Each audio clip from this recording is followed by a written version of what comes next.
Graffiti art, the writings and drawings right on the wall behind me. Authentic, liberating as well as colorful, this art has become a whole movement within the Kenyan art space. Now in this episode of E-Magazine, we're going to meet a talented and well-known graffiti artist who's been in the game for quite a while now. We'll get to know the history behind graffiti art in Kenya as well as the business behind it. Well, let's not waste time and get right on that.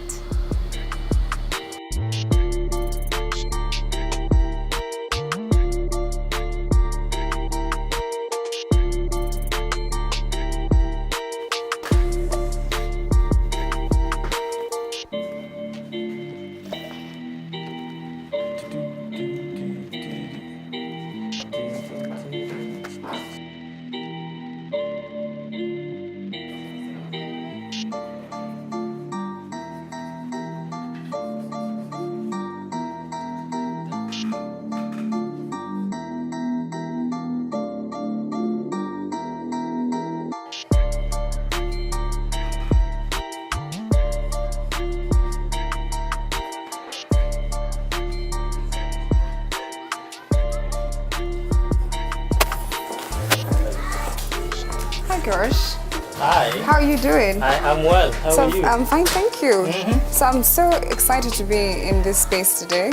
You're most welcome. Thank you so much for inviting me. I'm so excited to see, like, being around this work of art is such a privilege. It's so beautiful. I don't see this around Kenya a lot.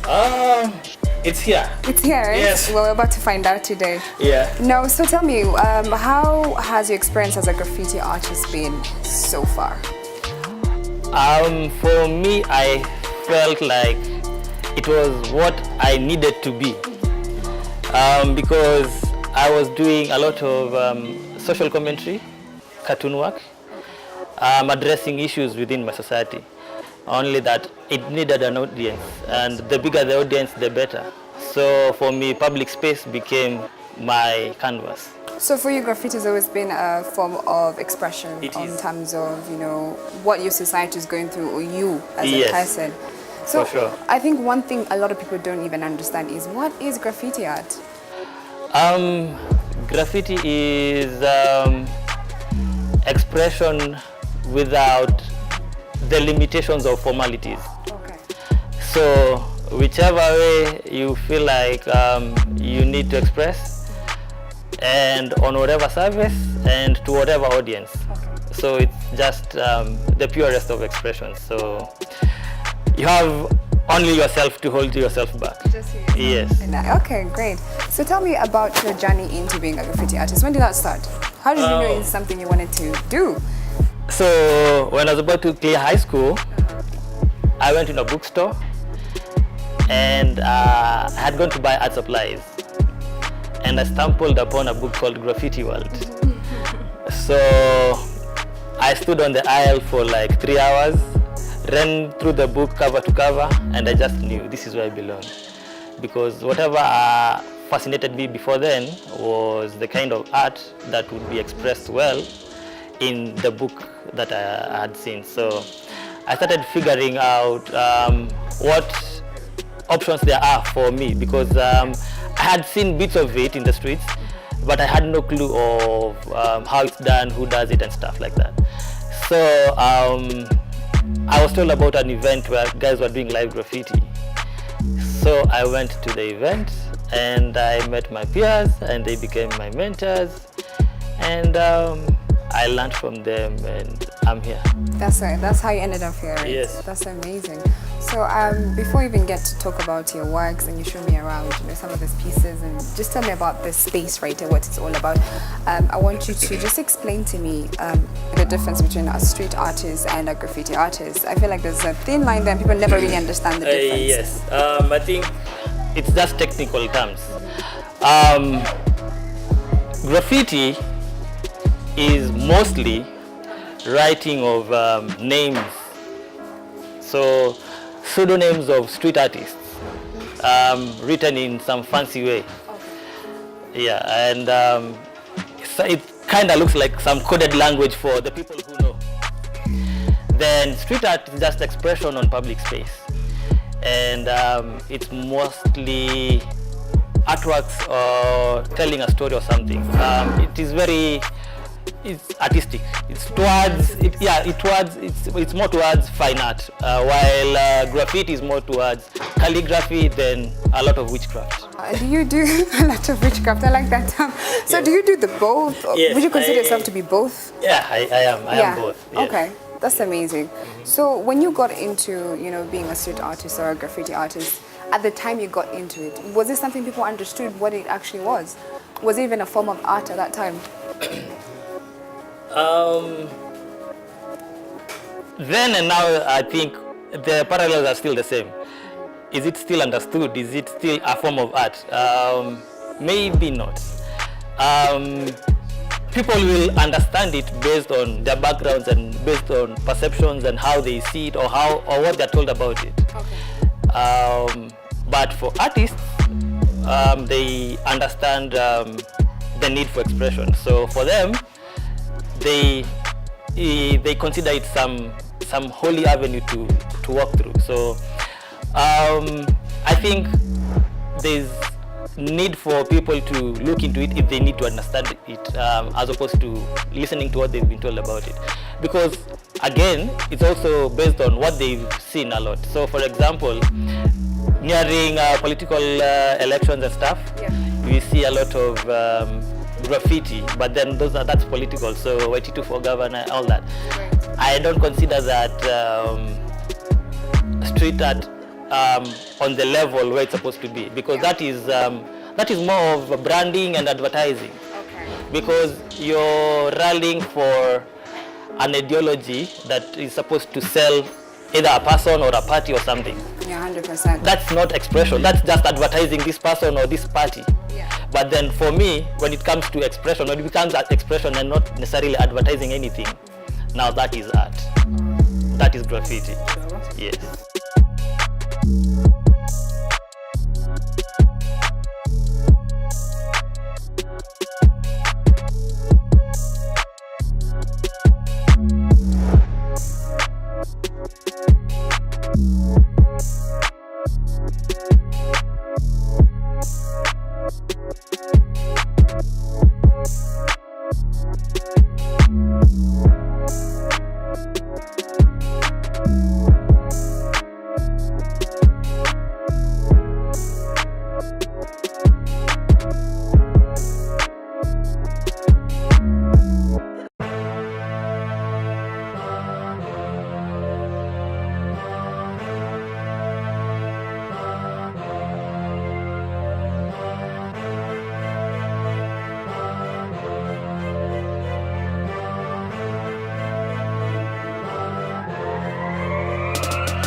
Great.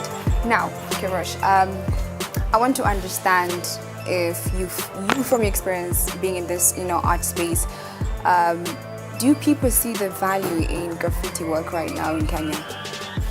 Yes, and Or should I say art in general? yes, we see value. I see value myself. Yes. Because of where it's coming from within me. Okay. For me, I use it to heal myself and therapy and communicate my thoughts, ideas, pass on some questions that are disturbing. So for me, it's helpful on that personal level. Yes. Then I also find that on the projects I work on, they end up also impacting other people. So it's an extension where it helps other people. So with time, I've appreciated working with other people, with communities, and doing artworks about those communities. So on that level, it also becomes beneficial to them. It adds value to their lives. Great. That is Yes. actually such a beautiful way to put it.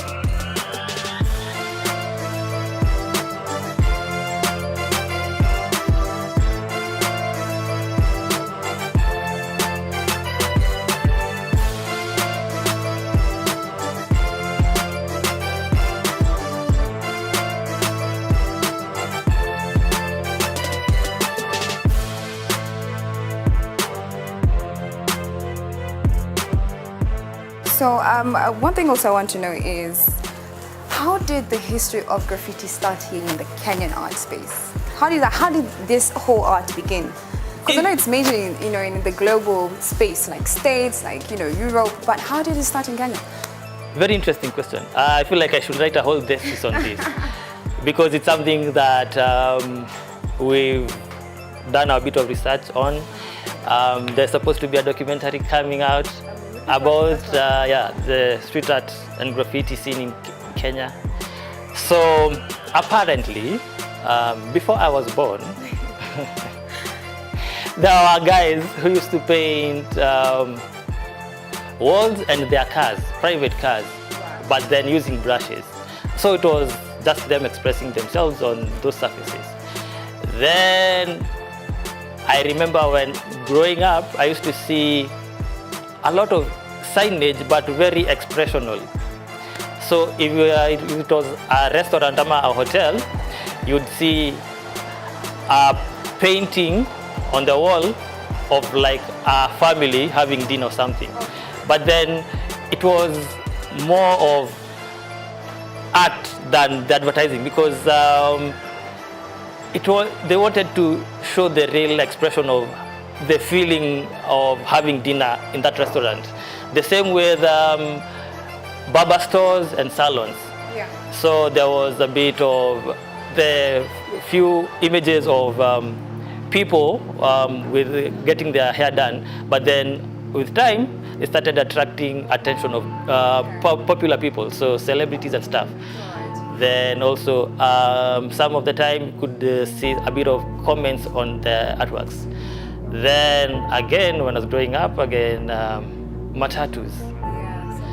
That was popular, and I loved it. I loved matatus myself. So I used to ride matatus from home to school and back, and I was fascinated because it was not trying to sell me anything. It was just trying to either make me happy, because some of it was super hilarious.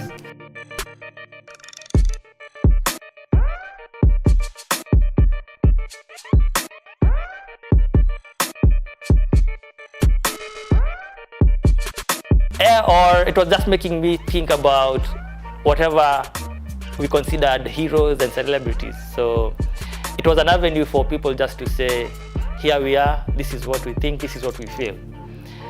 Then on the main scene where guys started doing expression on walls, on public spaces, that also started a while back, because I remember in around 90-something, I'm that old. Yes, there were blocks in different neighborhoods where you could see people express themselves on walls, and most of them were considered to be the dungeons of that neighborhood. So it was a coded language for this is where cool stuff happens. So before I was born, there was another version of graffiti. Then growing up, there's what I used to see on public walls and on matatus. Then on the now whatever so we the culture consider, is slowly developing in time. Yes. And it eventually just blew up to what it is right now. Yes. That's amazing. Now I want us to move into just looking at the business aspect of graffiti itself. How does someone like you, as a graffiti artist, find business within your art? As much as art is about expression, you're able to just talk about your feelings, what your thoughts are. How does one make money from that in something you call that's emotional?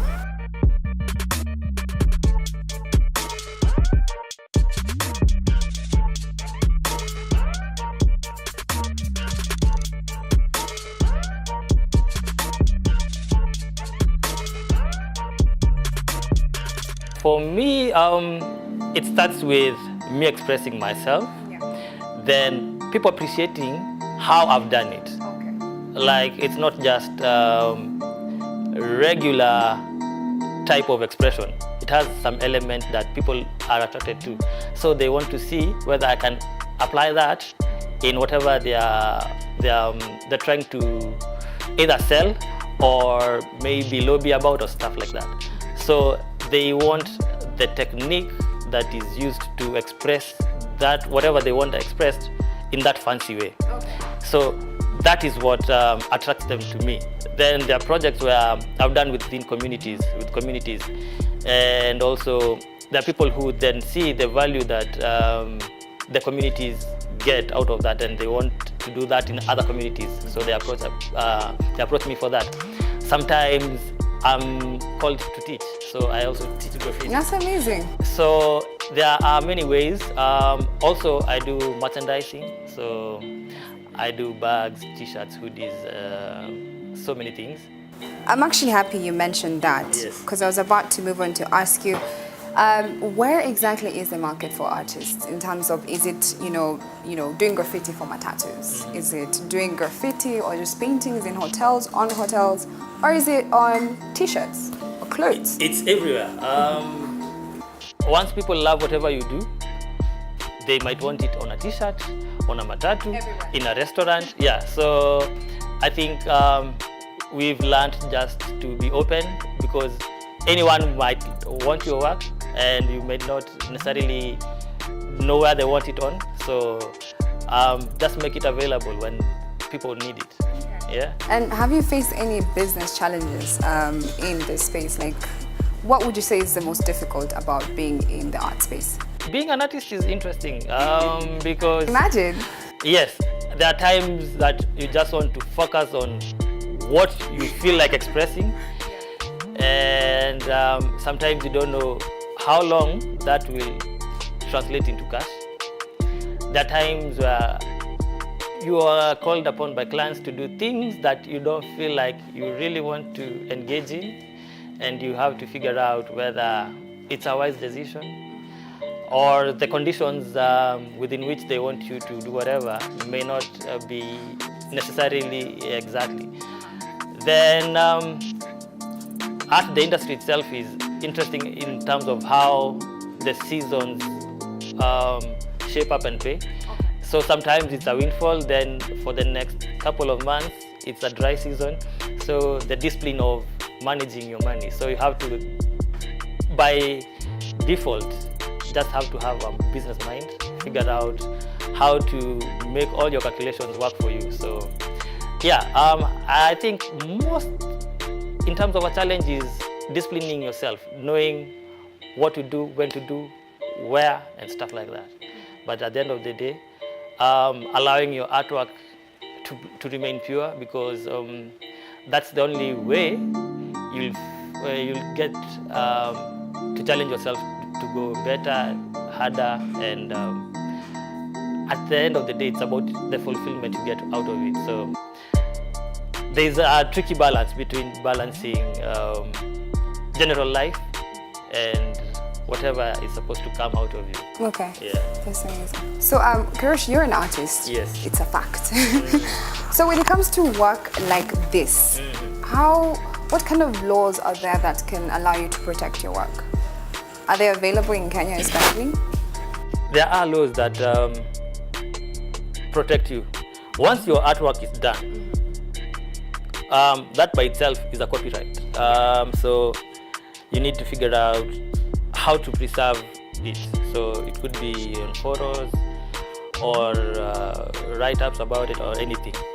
Then also, depending on who you're dealing with, we've learned over time, just from the basic conversations, to know how to engage whatever client. Okay. So figuring out whether you want all rights to remain yours. You want to go more advanced, there is something they call certificate of authenticity. Okay. You need to get that. In case of anything, you need to, for example, for contracts and stuff, you need to engage a lawyer who should help you just in case of anything. So I think over time we learn from our own mistakes and we adjust. So there are ways, yeah.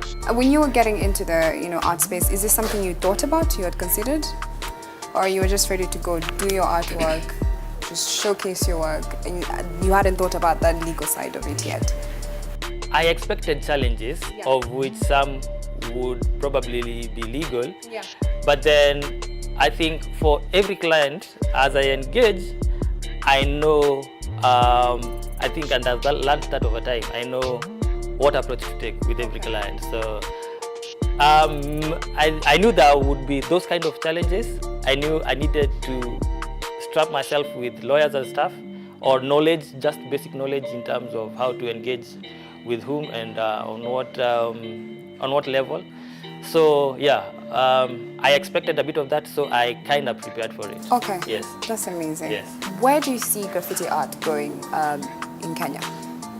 Does it have a big future to a point where it's just going to be like, the States, where it is, it's a market that makes millions of dollars? Like an artist like you can sell your art piece for a lot of money. Do you think it's going to get into that space at some point? It is there. Really? Yes, it's supposed to be overtaking the West. Anyway, I think we are very unique based on placement and based on our identity, cultural and heritage. So the content that we are putting out is content that people want, because it's different and it has very rich stories. So should be very interesting to see where it goes. Is this something you're planning to do forever?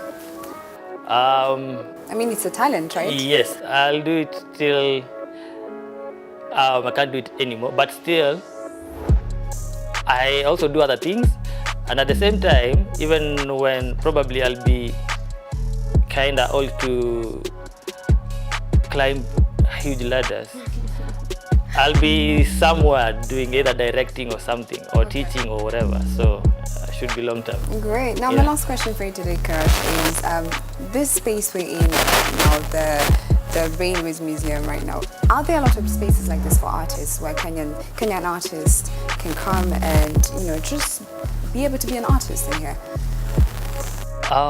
Yes and no. Yes, there are art spaces. They are a bit different from this one, based on how they are run.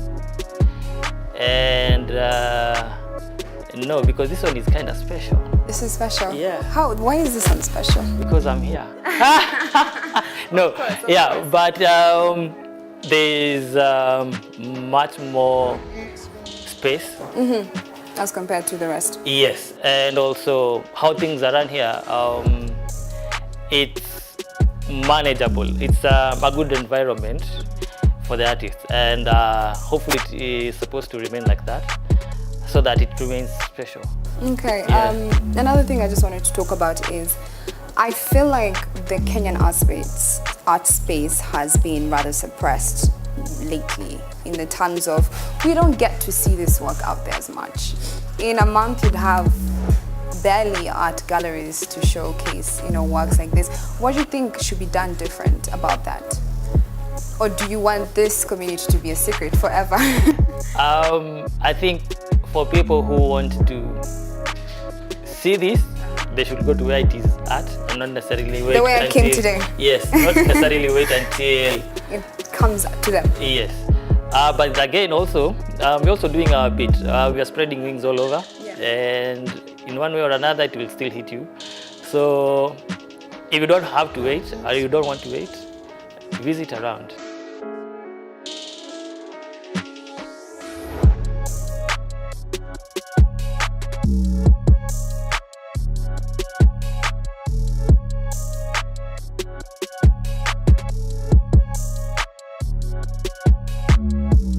So Kerosh, thank you so much for allowing me to come to this art space and talk to you about graffiti and just art in general. It was such a pleasure being here. Pleasure all mine. Yes, I'm hoping that I'll be hearing more about art in Kenya. Just more about graffiti, more about artists. I hope that will change over the years. Maybe you're the one who's supposed to be telling it. Well, yes. That's why I'm here today. Perfect. Thank you. You're welcome. Well, there you have it. The graffiti and art space in Kenya has grown over the years to become something very popular, and as the years go by, this becomes more than just a movement in Kenya.